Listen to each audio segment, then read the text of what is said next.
مسلمان کر لے اس پہ غور. کمرے کی فضا اور ہے، میدان کی فضا اور.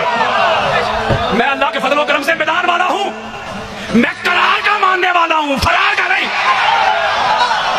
اس لیے میں نے کھول کے دکھانا ہے. آپ کے سامنے سنی کھڑا ہے، مجھے اپنی سنیت کے لیے کسی مولوی صاحب سے سرٹیفکیٹ نہیں چاہیے. میں حسینی سنی ہوں، ناصری سنی نہیں. میں بلا فصل والا سنی ہوں، چوتھے نمبر والا نہیں. کہتے شیعہ ٹھیکیدار اہل بیت کے، ہم بھی مانتے ہیں الحمدللہ اہل بیت کو. اہل بیت کو ماننے کا وہ بھی دعویٰ کرتے ہیں جن کو چھٹے امام کا نام بھی نہیں آتا. وہ بھی کہتے ہیں ہم اہل بیت کو مانتے ہیں. جو مجھ سے پوچھتے ہیں قادری صاحب 18 جیٹھ کو کیا ہوا تھا، میں کہتا ہوں مفتی جی اگر اہل بیت کو مانتے ہو تو پھر ان کو کیوں مانتے ہو جن کو اہل بیت نہیں مانتے. یہ کیسی ڈویلٹی ہے، یہ کیسا دوہرا بیان ہے. دو رنگی چھوڑ دے، یک رنگ ہو جا سراسر موم یا سنگ ہو جا. ایک کوئی پاسا رکھ لے ہیرے یا کھیڑے یا رنجا. یا اہل بیت کے در پہ آ جاؤ یا اہل بیت کے دشمنوں کے سنگ ہو جاؤ.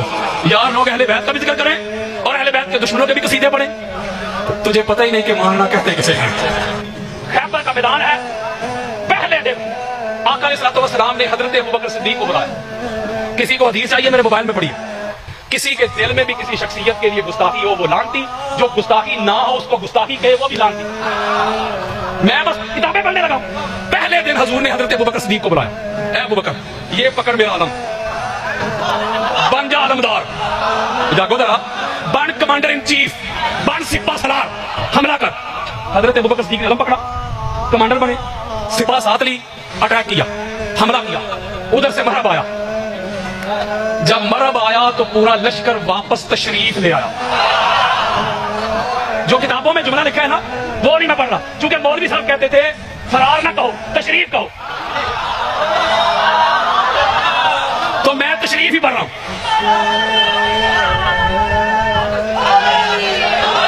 اگلے دن آقا علیہ السلام نے علمدار چینج کر دیا. حضرت عمر بن خطاب کو بلایا. میں بچوں سے کتاب نہیں کر رہا، یہ سینہ چوڑا کر کے کہہ رہا ہوں. کتب اہل سنت 20 سے 25 میں نے کتابیں لکھی ہیں، 1000 ہاں لیکچر پڑے ہوئے میرے سوشل میڈیا پہ، ٹی وی چینل سے لے کے عوامی اجتماع تک.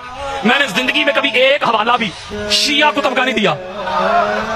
میں تو سنیت ہی بتاتا ہوں سنیت کے ٹھیکیداروں کو. اگلے دن آقا علیہ السلام نے حضرت عمر بن خطاب کو بلایا. اے عمر تو پکڑ میرا علم، تو بن علمدار، علم بردار، کمانڈر ان چیف، سپاہ سالار. اب حضرت عمر بن خطاب نے علم پکڑا، ہو گئے، حملہ کیا. مرحب صاحب آئے، لشکر واپس. 39 دن تک 39 ڈیز 39 دن تک آقا علیہ الصلوۃ والسلام علمدار چینج کرتے رہے.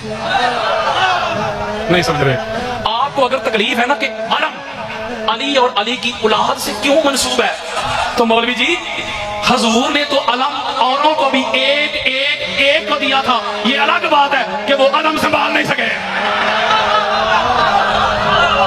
جب 39 دن گزر گئے، امام بخاری کہتے جب 39 دن گزر گئے ظہور فرماتے بس بھائی ختم.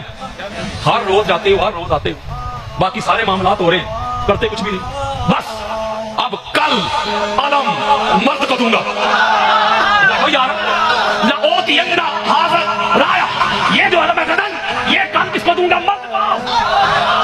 آقا بات ہماری سمجھ میں نہیں آ رہی. آپ کہہ رہے کل علم مرد کو دوں گا. وہ 39 روز تک جن کو آپ علم دے کے بھیجتے رہے وہ بھی تو مرد ہی تھے. یارو اگر 39 دن تک اگر فرض کریں ہوتی عورتیں تو بات جلدی ہماری سمجھ میں آتی. پہلے چونکہ عورتوں کو دے کے بھیجتا تھا، اب کل مرد کو دوں گا. تو جب پہلے بھی مرد ہی تھے تو حضور نے یہ کیوں فرمایا کہ کل علم مرد کو دوں گا؟ اگلے جملے میں حضور نے اس کا بھی جواب دے دیا، لیسا بھی فرار، کل علم اس مرد کو دوں گا